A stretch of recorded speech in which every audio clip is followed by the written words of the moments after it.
This is Sway. Sway. Sway. Sway. In the morning. In the morning. In the morning. Don't shake it, body. Wake your fuck ass up. That crust on you. Go ahead and cuss. I did it before. No, unlike Chris Sale, I can actually control my temper reactions. See, look at you. You see, I did that real professional like. But just wait till we get to commercial break. This might be one of the funnest show I've watched in dealing with sports, music, and culture. And I just bumped into it one time on ESPN too. And I watched these two commentators, and I was like, yo, they seem like they grew up with us. Right. Like they was sleeping in the next bunk bed. And the way they're talking about sports and the way they're talking about music culture. And then I had a chance to actually hang out with them at this last Christmas dinner that President Barack Obama had at the White House. And we have a mutual friend, that Addie, that took us all to, I don't know which hotel it was, the W, I think it was, after we did the Christmas party. And we were all sitting around talking, and I'm looking at them, and it didn't dawn on me. Because we met formally at the actual White House. That's another stunt. Thank you. All right, and You know what? and then we start eating. We start talking, and I was like, "Yo, this banter sounds familiar with me." And I was like, "Wait a minute, hold up, y'all the ones from His and Hers?" I'm dumb, and they were like, "Yeah," and here they are today. Mike Smith and Jemele Hill are here. What's up, fam? What's going on? Yeah, we are too, man. I mean, We listening citizens. to you guys, all the time, and to just actually be right here in the lab is just incredible. Yeah. This is incredible. It's an incredible time right now, too. First of all, I just want to commend you for your style and your expertise and Well, your thank you. presentation on what you're doing, man. This is like hip hop sport. You know, there was a time when it start feeling like a lot of sports commentators start trying to input hip hop terminology and ideology and swagger into the sports. Yep.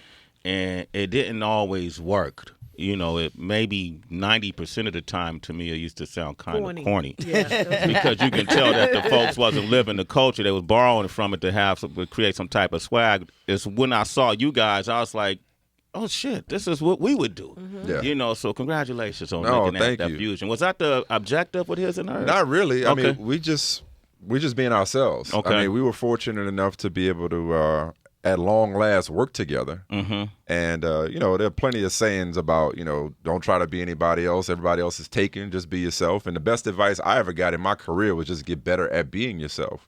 But it really helps when you're with somebody who, you know, is similar when it comes to upbringing, experiences, interests. So, you know, our show is basically, I'm just talking to Jemele, she's just talking to me, and people happen to be watching. Mm-hmm. And if you get it, you get it. If you don't, you don't. So it really just comes naturally. Yeah, we wanted to do the type of show where we were just unapologetic, you know, about how we talk, what we wanted to discuss, our relationship. And I think that authenticity people really connected with. And they could tell we were being ourselves, that we weren't trying to be other people.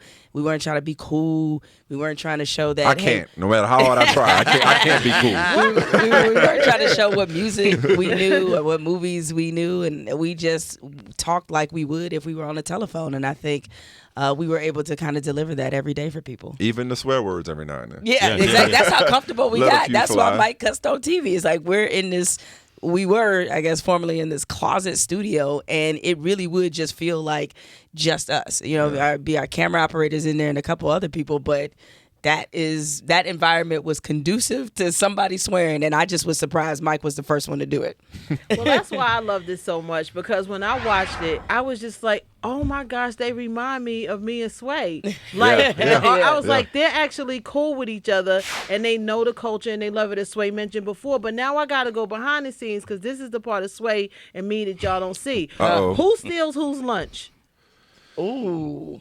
You know what? We don't really do that. No, I tell you no. the truth, that's the one thing we don't Mike do. pays for my lunch like pretty much every day. Yeah. Yeah. And also, so, she eats healthy and whatnot. You know, it's like compared to him, this is the human dump truck right here. Yeah. Like, Because we got a dope cafeteria, so I Okay. got to sample a lot of things. I'm like a one meal a day kind of person. So wait, who steals whose lunch between the two? Of course. I mean, I don't even bring lunch. Like your lunch is Heather's lunch. Yeah, I mean, she's welcome to mine if she wanted it. I'd be you know? pissed when Heather doesn't bring lunch. Not only is he pissed, he gets mad if anybody else in his room eats my lunch before he does. Wow. So that's super Do you bring Devo. extra knowing that he's gonna steal your lunch? Absolutely. When I cook, I think about. I was about to say, are you cooking or are you buying? She's I cooking, cook. Mike. So you can throw down. Yes. Yes. Yeah. I Yes. cook. I cook. Yes. And So I bring, you I know bring she the can lunch. throw down. No, She's like, I I cook. cook and I bring lunch in. Okay. So go ahead, Sway. I'm sorry. No. I just feel like this is arbitrary conversation that's leading us nowhere. That you're gonna cook. That I'm always gonna take her food. So nothing's changing. Well, hell, now I'm curious. What's on tap for lunch today? What'd you bring in? Well, I we fried can stay a little longer. I fried a whole turkey last night. Right, I did a fried turkey, what? and I made veggie mac and cheese. Jamil's like about to steal your lunch. Yeah, but they devout that turkey. Wasn't nothing left but the bone. Like it was. Wait, it's nothing. gone already? The It's fried gone. turkey gone. No Every way. Sunday I Not me. cook. Listen, this is what I'm gonna do. I'm gonna open up the phone lines. You guys got a big moves that you're making Yeah, now. yeah. You're in the Yeah. process of making. We just saw the playoff games yesterday. Woo. I want to get your take on everything: football, basketball, and this next big move, his and hers. Mike Smith and Jemele Hill are here. 888-742-3345. I'm not gonna repeat it with Jemele right here. I know. Don't get all shy. Rub on your now. titties, yeah. Rub on your titties. The itty bitty. I know what comes next to Thank this you for song. permission. Thank you for permission. Two of my favorite sports analysts are here. Yeah. Commentator Steve Cohen is here. Senior VP of Sports here, I Sirius know I'm not a XM, favorite baby. of yours, but it's okay. No, you're in the Raptors, man. You understand. you got Jordan status for me. Comfortable. I don't even compare Jordan to other basketball players. MJ, meaning Magic Johnson. Certain dudes, can't They really up there compare already. them. Yeah. Nobody. But let me ask you guys, Stuart Scott was I got a chance to meet him in the 90s, and his attorney was a good friend of mine in the Bay Area, and so I knew him for a long time. He was another person that I feel like changed the trajectory on how sports were being covered. No question. If you had to do your top 5 sports analysts. Oh, Lord. gee, that's a okay. Yeah. All right. Okay. Hit with the hard hitting question. Yeah, let's go for it. Let's go. I hadn't thought of that. I was Stuart ready would for top definitely 5 be in there. MCs. Nah, Yeah.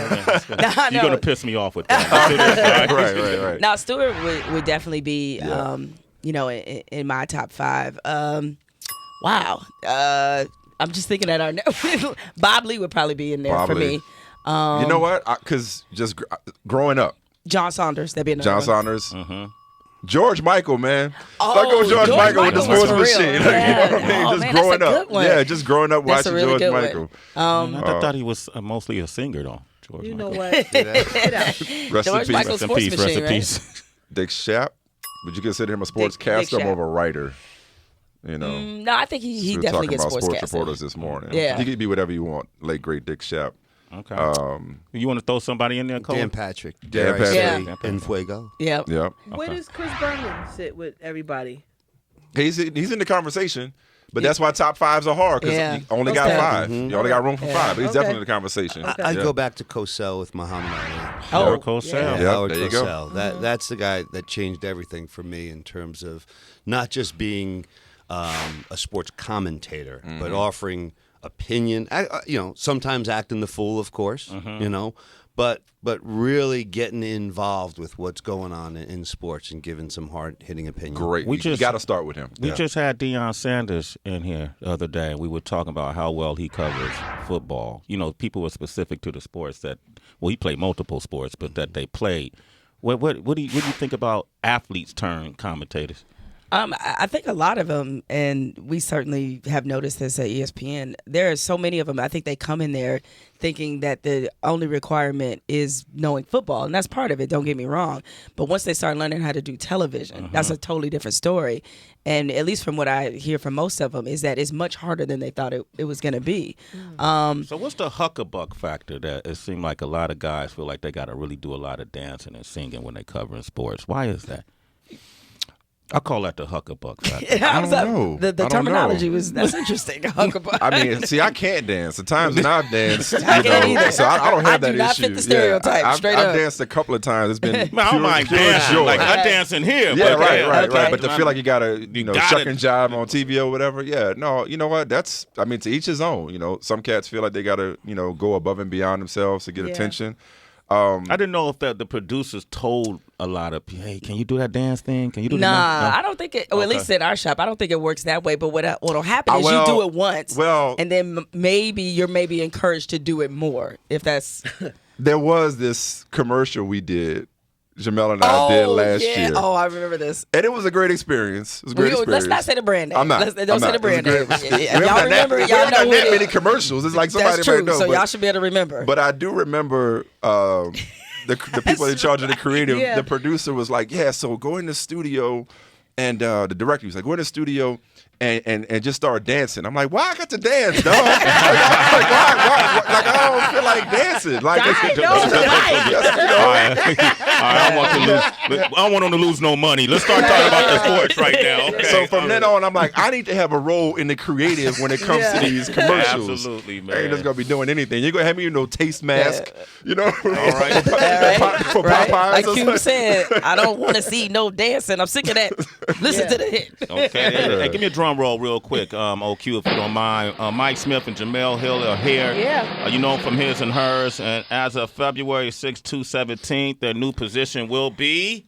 Sports Center Yeah. co-host, Give the 'em- 6. The 6 o'clock. Six, Yeah. Congratulations. 6 p.m. Eastern. Well deserved. Yeah, Well and you deserved. mentioned Stuart Scott, man. Like, that's somebody we've thought about a lot, along with John Saunders. People that mentored us and poured into us and championed us behind the scenes, and we know they'd be proud. So our intention, and you mentioned Dan Patrick, Keith Olbermann, the Big Show guys. Our intention is to carry on that legacy, but to do it our way. There it is, man. Mike Smith, Jemele Hill are here. We got DC from Illinois on the line. DC, big DC. DC. Yo, what's up? Good morning, Sway. Have the feed. What's Tracy poppin'? G. OQ, DB. What up, DC?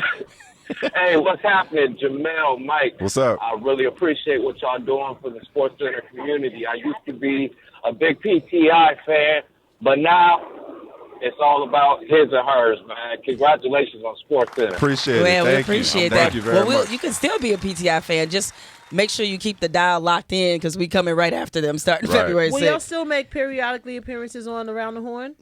You know what? It's been a while since I've it's done been it. a It's while. funny you say that. I was trying to do it last Thursday, but wasn't able to do it. Now the schedule might be more conducive to it. Okay. Thank you for asking. Yeah. It's been a while. That's where I got my start. Yep. Yo, Heather, let's talk about sports yesterday. Oh, wow. All right, 2 big games on the football field. Let's start with those, right? Why not? We're going to go to the NFC first, man. That was the game. I picked the wrong team, obviously. Didn't stop me from drinking, though. Atlanta took on Green Bay. Yeah, Atlanta took on Green Bay. If you missed it, here's what happened. Ryan will pull the trigger here on 3rd and goal. And now we get a little pushing and shoving. Ryan trying to break it up, does. Dan Quinn and Pete Carroll, a handshake. Yo, okay, man, just go All ahead. right. Final score 44-21. I'm sorry. Yeah, 44-21. Atlanta over Green Bay. And I just have to say congratulations, Dirty Birds. They played a hell of a game. Yeah. Great game. They couldn't stop Matt Ryan. Now, the Packers early on, they missed a field goal and they fumbled at the 1. You convert those 2 plays right there, it's a 10-10 game heading into the second quarter, Michael. Yeah, no question. I mean, look, Green Bay, it was an accomplishment to get there given the injuries. And then on opening kickoff, they lost another key member of their secondary. So they just didn't have the back end that could hold up against a team that I think 13 cats caught a touchdown for the Falcons this year. You can you go on to fullbacks, you go on to tight ends, and then there's Julio Jones. So they just had too much on both sides. What's underrated about the Falcons is the evolution of Dan Quinn's defense over the second half of the season. Yeah, look, I have to, I guess, put myself on blast. I was one of those people that at some point thought the Falcons were going to falcon this season and that they would collapse and the bottom would fall out. There was a little bit smoke and mirrors. And they've been, I mean, they probably had the best offense in the league. I mean, that's a lot to stop. A lot of people are comparing it to the greatest show on turf, what we saw with the Rams, because of their ability to put up so many points. So Falcons have a lot to be, proud of. And I just think it is kind of hilarious because all of a sudden there's a lot of Falcons fans I didn't realize existed. Rise Up is like they rising up like, well, where were you here? I think they were there. They just Falcons this time have of is year, real. They And I'm just just like, didn't where have a y'all whole come lot from? to talk about. They were quiet I know. this time of year. Yeah, I now wasn't they seeing that. mighty loud. Yeah, I didn't see that dirty bird dance hardly at all for the season until yesterday. Does the defense, especially the back end, do they have what it takes to cover the receivers of New England Patriots, though? Yeah, I think they do. Really, and we haven't asked this probably about a Patriots team in a while. Can the Patriots score like Atlanta? Like, this might be a game because the Patriots, their defense, while statistically very highly ranked, is still very bend, don't break to me. And I'm wondering about their ability, not saying that they can't, but their ability to produce points to me is going to be kind of the main factor in the Super Bowl. You can't cover the Patriots receivers. The way they scheme it, somebody's always open. Yeah. With or without Gronkowski, somebody is always open, and Brady is always going to find him unless you hit him, unless you make him uncomfortable. We've seen the times he's lost the Super Bowl what's been the formula. That Giants front four wreaking havoc, So if they can get after him with Vic Beasley and those cats, Let's not forget, former Patriot executives Thomas Dimitroff and Scott Pioli built the Falcons. There's like a mirror image right here, going up against each other with their offensive philosophies and, to a certain extent, their defensive philosophies. Okay, man, this sounds like we were like on the new show, man. Now, we on SportsCenter, right? SportsCenter right now, right? Okay. So that being said, Jemele, who you got? I mean, the Falcons going up against the Patriots. Who you taking? Well, I'm petty. All right. So Me too. Yeah, I'm real petty. Petty Roosevelt right here. So I'm going with the Patriots just because I want to see Roger Goodell have to hand that trophy to Bob Kraft and Tom Brady after that whack suspension, which should have never happened. So I feel like this would be. Cheated. He didn't cheat, man. Boy. Don't even start. Let's not derail this conversation. Okay, all right. Okay, my bad. But no, Oakland I mean, Raiders. I want to have to see that image, and this is Roger Goodell's ultimate comeuppance, having to give the Patriots the trophy. I'm going to make Steve upset, my old friend Steve. I'm going to disappoint you right now. I'm going to say the Falcons, and I'm going to go with the Falcons. I'm rooting for them in that I would like to see somebody else get a bite of the apple. You mentioned Thomas Dimitroff, Scott Pioli, even though they had success in New England. Seeing Atlanta finally break through, get a championship for however many fans they have or don't have. Matt Ryan, New fan base. who's been underappreciated for a long time. I mean, look, Brady and the Patriots don't need another Super Bowl. Their legacy is already cemented. Brady's already the greatest. He's got 4. He doesn't need 5. Let Matt Ryan get 1. All right, Heather, who you have? Oh, I can't go for the Patriots. Okay, good. Okay. Giants fan. I was like, she's a New Yorker. Like, I already knew that. No, you're gonna have to wait for me Super Bowl week when I'm on the air with you in Houston. It's called a tease in this The business. thing I will say. Oh, y'all is- going to Houston? Yeah. Yeah. Oh, we'll see y'all down there Oh, then. good, Cool. good. Yeah. As I was telling Michael earlier, my son's a crazy Patriot fan. As we're watching the first game, I said, Mike, if you get past Pittsburgh, you're going to have a hell of a problem beating these guys. Yeah. So I am waffling right now. I couldn't look you in the eye and tell you who I think is going to win the Super Bowl. Well, yeah, but you last year, the beginning of the season, looked me in the eye and said you thought it would be Patriots and the Seahawks and the Patriots. This year, yeah. Yeah. You don't want to stick with the Patriots, though. Well, I didn't give you a winner of the Super Bowl. Okay, I all told right. you you know. Yeah, Nice little out okay, clause. Steve Like Cohen. that? Okay, I like that. Way to tap out. Steve Cohen, thank you for coming by. I love you. Mike and Jemele, we are broadcasting from Prospect Park. Yeah, the Galleria location. February 2nd from 7 a.m. to 11 a.m. in Houston. You're more than welcome to come by. That's a Come Thursday by. morning, Sure, okay? absolutely. We'll Yeah. go through. Wait, that's Thursday morning? Yes, Yeah. a Thursday morning. When do we get in? Oh, we don't get in until Thursday later. Okay, we're doing it Friday, too. Yeah. Oh, So, good. okay, Right at Radio Row. You guys have Oh, to all right, come yeah. down. Oh, if y'all That'd should be find me great. there, yeah. Give out your information for our citizens. A lot of our listeners continue. Area code 617. Oh, No, too deep. Yeah, But yeah. so they could continue the conversation. You can ask them questions via Twitter or Facebook Absolutely. or Instagram. Go ahead, Jemele. Look, it's very simple. I'm at Jemele Hill literally everywhere. So at Jemele Hill on Twitter, Instagram, Snapchat, very consistent. I have the most common name known to man, but somehow I got at Michael Smith on Twitter. Wow. I was able to get It's because got the blue check. Whoever had it, wasn't using it, so we got it. I'm at Michael Smith on Twitter, at the Michael Smith on Instagram, at Michael Smith ESPN on Facebook. I don't snap as much because Instagram how Instagram got away with taking everybody's stuff. Yeah. It's a How takeover. that work? Monopoly. So. It's a monopoly. Yeah. How can I reach you, Cohen? At Cohen NFL on Twitter. and happy to answer any and all of your sports questions at Cohen NFL. Thank you, guys. Thanks for coming by. Yo, I appreciate it. Anytime. I appreciate it. I feel like I made it. Stop real sweaty. I was like, I made Stop it. gassing us, all right? We sure did enjoy those olives that night, Yeah, huh? we did. All right, up next, have the beat. Let them know who we got coming in here. Blair Underwood is coming through. You want to talk with Blair Underwood, 888-742-3345. It's Sway in the morning, only on Shea 45.